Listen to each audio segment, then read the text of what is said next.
قد أفلح المؤمنون. أعوذ بالله من الشيطان الرجيم. بسم الله الرحمن الرحيم وصلى الله على محمد وآله الطيبين الطاهرين. اللهم صل على محمد وآل محمد. We last left off at the end of Imam al-Husayn's speech, his final attempt to convince the army of Yazid and Umar ibn Sa'ad ibn Ziyad to stand down, to avoid bloodshed, to avoid violence. But we last left off with al-Husayn Salamullahi alayh. He swore that he would not submit like he would not be humiliated, and he would not flee like a slave. And so we last left off with him ordering Uqba ibn Sam'an to tie the reins of his horse, and the army of Kufa beginning to march towards him. So we will continue inshallah. At this point, Zuhair ibn al-Qayn radwanullahi ta'ala alayhi, he addressed the Umayyad army, calling on them to have respect for the grandson of the Prophet who they invited to their country and then besieged. Burayr ibn Hudayr also spoke to them, but to no avail. It was at this point that al-Hurr ibn Yazid al-Riyahi defected and came over to al-Imam al-Husayn salamullahi alayh, joining his army as a cavalier. He then called out to the Umayyad army as well, urging them to reconsider. Now, we have not put down any sources on this. We are summarizing these events because we already covered them in the biography of Zuhair ibn al-Qayn radwanullahi ta'ala alayh, and the biography of al-Hurr ibn Yazid al-Riyahi radwanullahi ta'ala alayhim wa salamullahi alayhim. So now al-Baladhuri and al-Bukhari both report, and this can be found in Ansab al-Ashraf in volume 3, page 398, as well as al-Bukhari's Tarikh al-Saghir. And this is just a side note. Many scholars believe that this is not actually a Tarikh al-Saghir, that it is in fact a Tarikh al-Awsat. But in any case, the book known as Tarikh al-Saghir, volume 1, page 17, he reports that Umar ibn Sa'ad placed an arrow in the string of his bow and fired and called out, "Witness that I am the first to shoot." When Umar fired his arrow, the rest of his archers followed suit. At-Tabari reports, and this is in Kitab Tarikh al-Tabari, volume 19, page 130 to 131, and we covered this in more detail in the biography of Abdullah ibn Umayr, that when they were shooting at each other, Yassar, the Mawla of Ziyad ibn Abi Sufyan, or rather Ziyad ibn Abi, and Salim, the Mawla of Ubaydullah ibn Ziyad, came forward and they called out, "Which one of you will come out to fight against us?" As in they were challenging Husayn's men to a duel. So Habib ibn Mudahir and Burayr both jumped up, and al-Husayn said to them, "Sit down." Then Abdullah ibn Umayr al-Kalbi radwanullahi ta'ala alayhi arose, and he said, "Ya Aba Abdullah, may Allah have mercy on you, permit me to go out and fight them." Al-Husayn looked at this tall, dark man, strong in arm and with broad shoulders. He said, "I think he will be deadly enough for these opponents. Go forward if you wish." He went forward to meet them. They asked him who he was, and Abdullah ibn Umayr gave his lineage. They answered, "We do not know you. Let Zuhair ibn al-Qayn, Habib ibn Mudahir, or Burayr ibn Hudayr come out against us." Yassar got ready in front of Salim, and Abdullah ibn Umayr retorted, "Son of an adulteress, you wanted to do single combat with one of the people, so one of the people has come forward against you. In any case, he is better than you." And with that, Abdullah ibn Umayr struck Yassar with his sword until he silenced him. While he was occupied with striking him with his sword, Salim attacked. They cried out in warning, "The other one is closing in on you." Abdullah ibn Umayr did not notice Salim until the latter was upon him. With his left hand he warded off Salim's blow, but the fingers of his hand were cut off. Then he turned on Salim, struck him, and killed him. After he had killed them both, he came forward and recited his Rajaz, his war poem. Then his wife Wahab grabbed a tent pole and went towards her husband, saying to him, "I give up my father and mother for you, and fight to protect the good, the offspring of Muhammad sallallahu alaihi wasallam." He began to send her back to the women. She held on to his clothes, and she said to him, "I will not leave you unless I die with you." Al-Husayn called out to her, urging her to return to the tents, so she went back to them. Al-Kulayni, rahmatullahi alayh, and these events, we went over them in the biography of Abdullah ibn Umayr, so if you want, go back and watch that, and you can see the sources for this, what we just described. Shaykh Fiqat al-Islam Kulayni, rahmatullahi alayh, he reports a very, very important report, and the chain for this one is very, very good. In Kitab al-Kafi, in volume 5, in Kitab al-Jihad, the first hadith regarding the slogan, regarding the war slogan, he reports with his isnad to Imam al-Sadiq salamullahi alayh that the shi'ar, or the battle cry, the slogan of Imam al-Husayn and his men at the Battle of Karbala was Ya Muhammad, wa shi'aruna. The shi'ar of Abu Abdullah, Imam al-Sadiq salamullah alayhi, and the Shia today is Ya Muhammad. And so this was the battle cry, the chant of Husayn's men on that day. Al-Tabarani and Al-Tabari report. And we will only quote Tabari's account. Al-Tabarani, Al-Baladri, and Al-Tabari all report that a man stood up and asked, "Is al-Husayn among you?" And they replied, "Yes." So this man called out to Imam al-Husayn, "Rejoice in the fire." And he responded, "Rejoice in the mercy of a compassionate Lord and an accepting intercessor." They asked him, "Who are you?" And he replied, "I am the son of Juwayza, or Huwayza." And so Imam al-Husayn recited the dua, "O Allah, drag him into the fire." The beast got enraged and kicked him off, and his leg got entangled in the stirrups. The narrator reports, "I swear by Allah, nothing remained on the beast except his leg." Al-Tabari reports, and this is in volume 19, page 131, that Amr ibn al-Hajjaj al-Zubaydi then charged towards the right flank of al-Husayn. When they got close, the companions of al-Husayn raised their pikes so that the horses became spooked and they went away from them. So as they turned away, the companions of al-Husayn shot at them with arrows and killed some and injured others. Al-Baladri and al-Tabari report, and we are quoting Tabari's report in volume 19, page 132 to 133, that Afif ibn Zuhair ibn Abi Athnas reported that at this point, one of the most famous duels of the Battle of Karbala took place. Yazid ibn Maqtal al-Amari called out to Burayr ibn Hudayr and mocked him for his beliefs, citing his dislike of Uthman and Muawiyah, as well as his belief that Ali was an imam of guidance. Burayr affirmed that this was still his belief, then challenged Yazid ibn Maqtal to a mubahala, followed by a duel. They came out and raised their hands in prayer, then drew their blades and advanced towards one another. They exchanged blows. Yazid ibn Maqtal struck Burayr ibn Hudayr a light blow that did not do him any harm, and Burayr retaliated with a blow that cut right through Yazid's helmet and penetrated his brain. He fell prostrate just as if he had been hurled from the mountain, and the sword of Ibn Hudayr was stuck in his head. Then Radi ibn Munqidh al-Abdi attacked Burayr, but Burayr managed to beat him sitting on his chest. Radi called out for help, and Ka'b ibn Jabir came to his aid, stabbing Burayr's back with a spear. Burayr then attacked Ka'b, but then Radi turned on him, and the two men overpowered him, killing him. Al-Tabari further reports, on page 135 to 136, that Amr ibn Qarad al-Ansari came forward to fight in the defense of Imam al-Husayn, and he recited the following poem. "May the battalion of helpers know that I will defend the nature of honor with the blow of a boy who is no broken arrow, who sells his soul for paradise. In protection of Husayn, I offer my life and my house." When he was killed, his brother Ali, who was with Umar ibn Sa'ad, called out, "Husayn, you lying son of a liar, you have led my brother astray and tempted him so that he has been killed." Al-Husayn retorted, "Allah did not lead your brother astray. Rather, he guided your brother and led you astray." Ali ibn Qarada declared, "May Allah kill me if I do not kill you, or I will die before I get to you." He then attacked Imam al-Husayn salamullahi alayh, but before he could reach him, he was wounded by Nafi' ibn Hilal al-Muradi, but was pulled away by his comrades.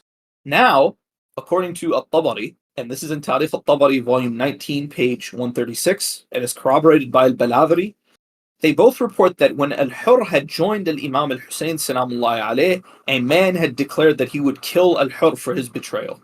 When the battle began, Al-Hurr advanced, chanting his war poem. He dueled the man who had declared he would kill him, then another, and dispatched them both just as easily. Al-Tabari further reports, and this can be found in volume 19, page 136 to 137, the battle cry of Nafi' ibn Hilal. And again, all these companions of Imam al-Husayn we covered in far more detail in their separate biographies. He reports that Nafi' ibn Hilal cried out his famous battle cry, which is perhaps my favorite battle cry out of any of the Ansar. "Ana al-Jamali ana ala dini Ali." I am al-Jamali and I am on the religion, the deen and belief of Ali.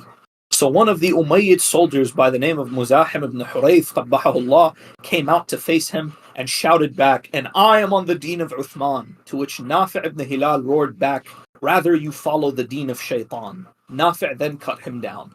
At this point, the Umayyad army was realizing that this was not going to be as easy as they expected. Abdullah ibn Umayr, al-Hurr, Burayr, and Nafi' had inflicted severe losses on the Umayyad army, and the battle had only just begun. Thus, Amr ibn al-Hajjaj lashed out at his men, ordering them to cease engaging in duels. Umar ibn Sa'd agreed and upheld his order to the men. Then Amr ibn al-Hajjaj launched an attack against al-Husayn with the right flank of the Umayyad army. Al-Baladhri and al-Tabari both record, and we're quoting al-Tabari, volume 19, page 137 to 138, that when Amr ibn al-Hajjaj approached the followers of Husayn, he is reported to have said to them, "People of Kufa, stay steadfast in your obedience and jama'ah. Do not have any doubt about fighting against those who have strayed from the true religion and have opposed the Imam." And Al-Imam al-Husayn called back to him, "Amr ibn al-Hajjaj, are you urging the people against me? Are we the ones who have strayed from the true religion and you the ones who have remained firm in it? By Allah, if our souls were taken, you died with your actions, you would know which one of us has strayed from the true religion and who is more worthy to be roasted by hellfire." Amr then used the right wing of Ibn Sa'd's army to launch an attack on al-Husayn and his men. Al-Husayn and his men managed to repulse this attack, but Muslim ibn Awsajah fell in the melee. When Shabath ibn Rib'i saw this, and saw that his men were celebrating the fact that they had killed Muslim ibn Awsajah, he rebuked them, highlighting that Muslim ibn Awsajah was the man who converted him to Islam, as well as his role in the conquest of Azerbaijan. And we read over this report in the biography of Muslim ibn Awsajah. Now, Ash-Shamr ibn al-Jawshan la'inahullah commanded the left flank of Ibn Sa'd's army, and he attacked al-Husayn's left wing. But Husayn's left wing stood firm and forced Ash-Shamr and his followers away with their spears. During this assault, Abdullah ibn Umayr al-Kalbi was killed. Al-Tabari reports, and this is in Tarikh al-Tabari, volume 19, page 138 to 139, that al-Husayn's cavalry now launched a vicious counterattack. Although he had only 32 horsemen, al-Husayn's men managed to put Ibn Sa'd's cavalry to flight. Their commander Azra ibn Qais sent word to Umar ibn Sa'd demanding reinforcement. Al-Tabari quotes him as saying the following: "Don't you see what my cavalry is receiving today from this small number? Send the foot soldiers and archers against them." Umar ibn Sa'd then ordered Shabath ibn Rib'i to lead the soldiers and archers, but he refused. Umar thus sent al-Husayn ibn Tamim with 500 archers to attack al-Husayn's cavalry. Keep in mind that al-Husayn only had 32 horsemen.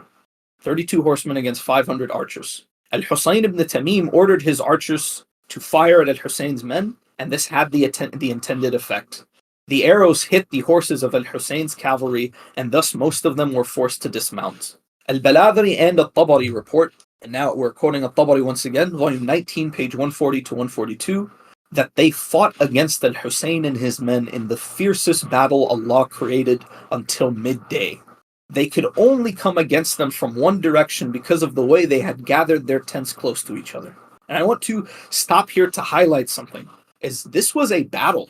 Is that many of us grow up when we hear the majalis and hear the Maqtal, we only hear about the duels and the various, one-on-one fights. However, this was a full-on battle. Al-Husayn had made the necessary preparations. He had put his tents in a specific place. He had dug a trench. He had divided his army into parts. He had foot soldiers and he had cavalry and he had commanders of each wing. Correct? And as you can see here, he was giving them quite a difficult time. He was refusing to submit to them easily. Tabari further reports when Umar ibn Sa'd saw that, he sent men to pull down the tents of al-Husayn from the right and the left. They wanted to surround them.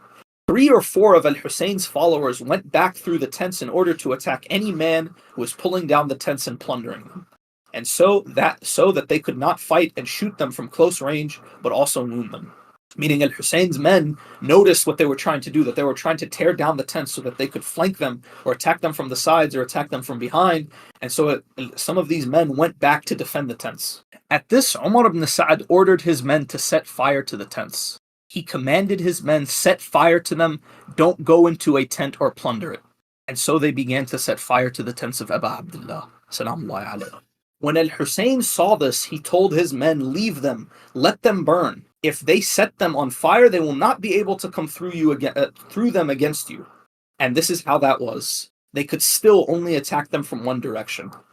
Shimr, la'inahullah, then came up to al-Husayn's tent. He struck it and called out, "Bring me fire so that I can burn this tent and the people inside of it." The women inside the tent screamed and rushed out of the tent.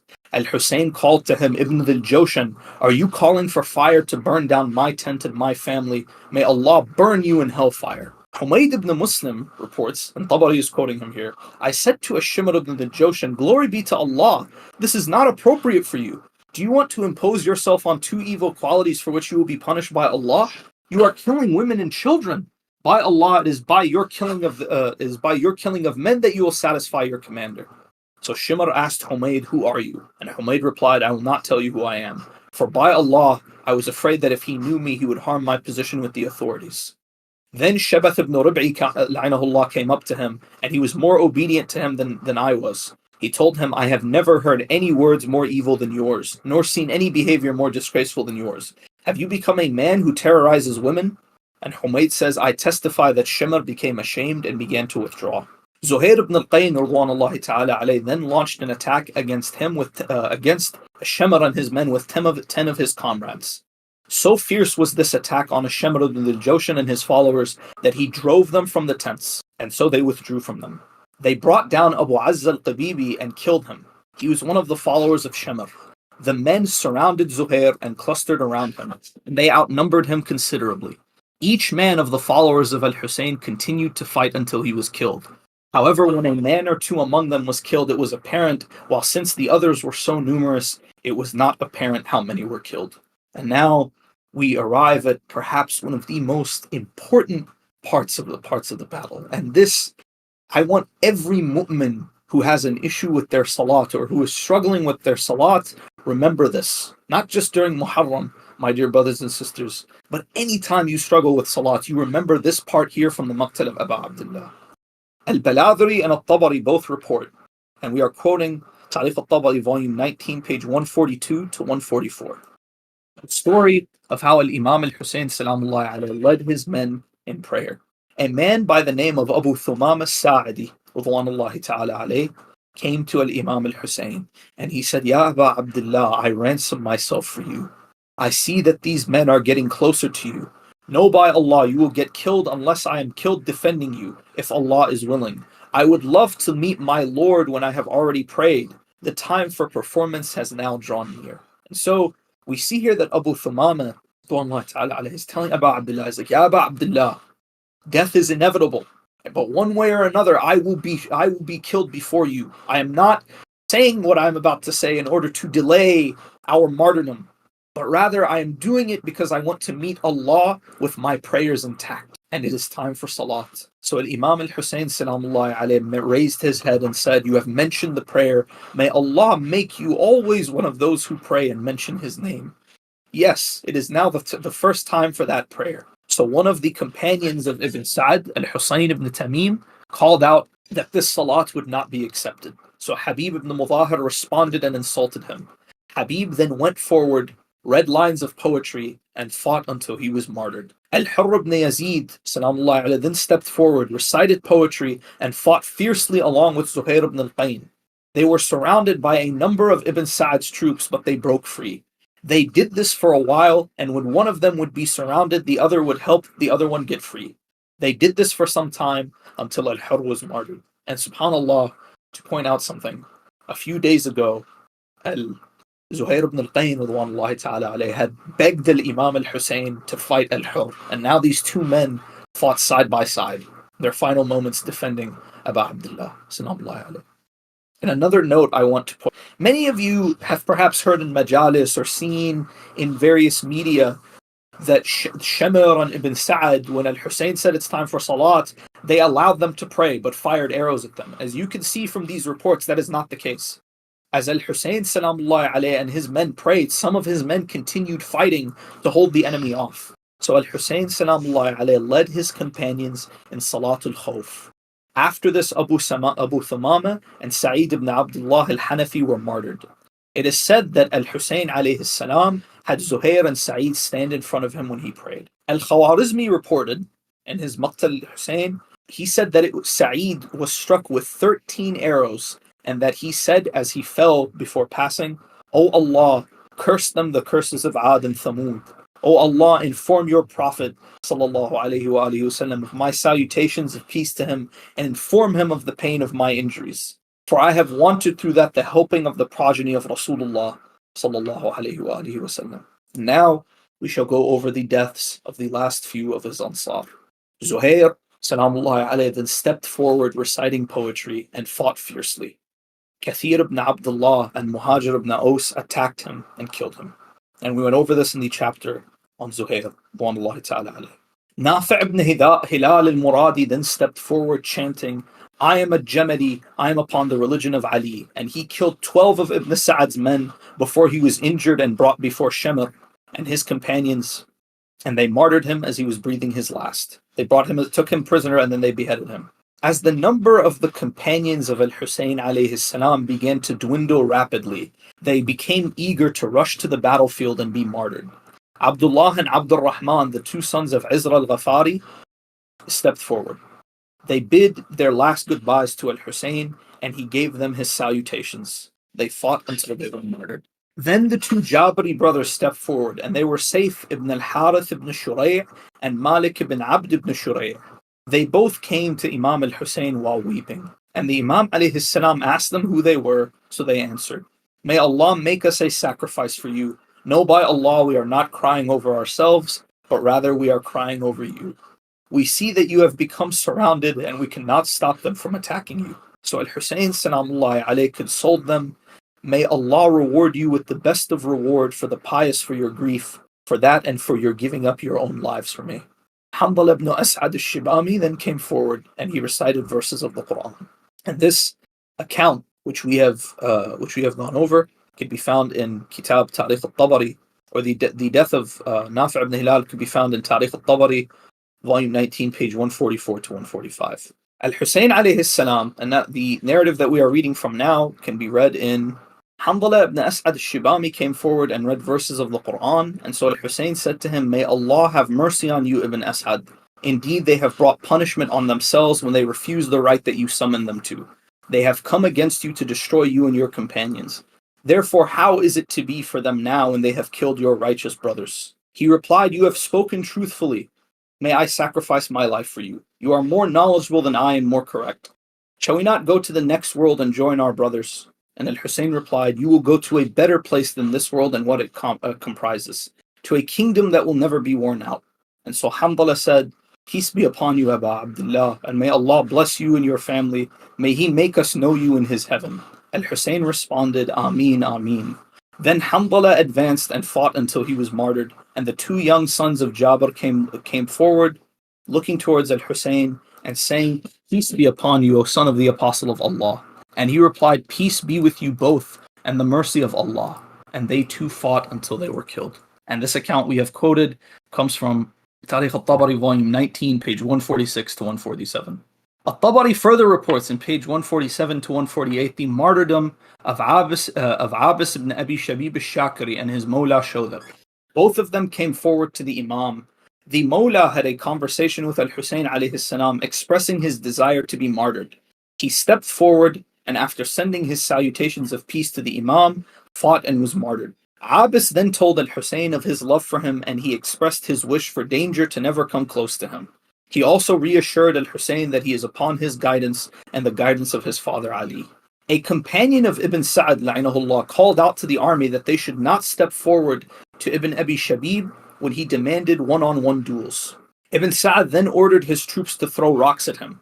When he saw this, he threw off his armor and fought fiercely, routing 200 of Ibn Sa'ad's troops. They then killed him and he was martyred. They then surrounded him on every side, and when he was killed, the narrator reports, I saw his head in the hands of several men. One would claim I killed him, and the other would say, No, I killed him. They went to Umar ibn Sa'ad, who said, Don't dispute about this. No one spear killed him, and he separated them through these roads. Al-Tabari further reports in his Tariq in volume 19, page 148 to 149, the story of al-Dhahhak ibn Qais leaving al-Imam al-Husayn. Abu Mikhnaf, he quotes it on the authority of Abu Mikhnaf, who quotes it on the authority of al-Dhahhak himself, who says, When I saw that al-Husayn's companions were killed, and the next victims would be the Imam himself and his household, and no one survived except Suwayd ibn Amr al-Khathami and Bashir ibn Amr al-Hadrami. I went to al-Imam al-Husayn and told him, O son of the Prophet, sallallahu alaihi wasallam, do you remember the condition that I made for helping you? Al-Husayn replied, yes. I withdrew your allegiance to me, but how can you escape the enemy's army? I replied, I have hidden my horse in a camp, and that is why I was fighting on foot. Al-Dhahhak escaped the battlefield with his horse. 15 men from Umar ibn Sa'ad's army chased him until Al-Dhahhak arrived in a river near Nahr al-Furat, and he stayed there.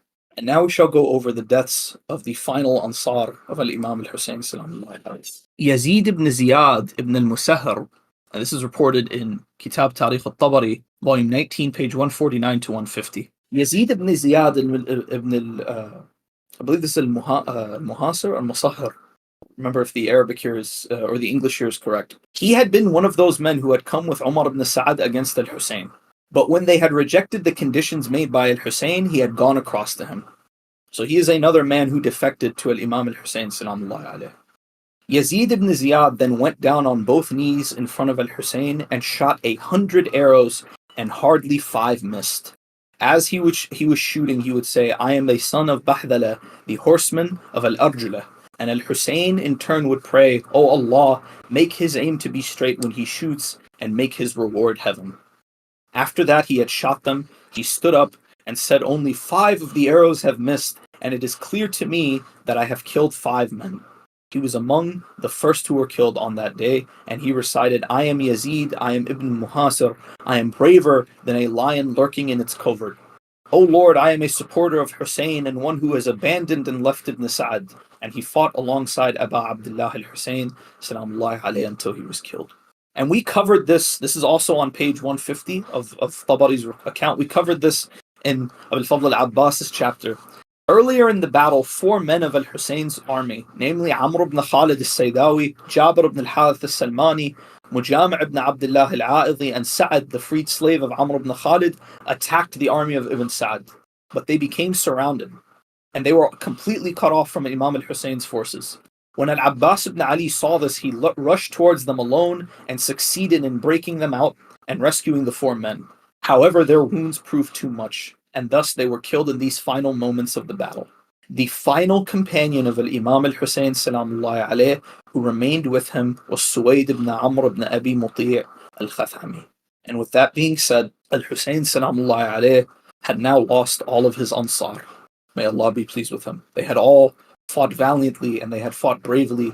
And as stated before, we covered their stances and their moments, their great moments during this battle in their own separate biographies. And now, inshallah, we will continue with the martyrdom of the Talibiyin and the martyrdom of Aba Abdullah al-Husayn. And with that being said, we'll see you on the next one. Wassalamu alaikum wa rahmatullahi wa barakatuh.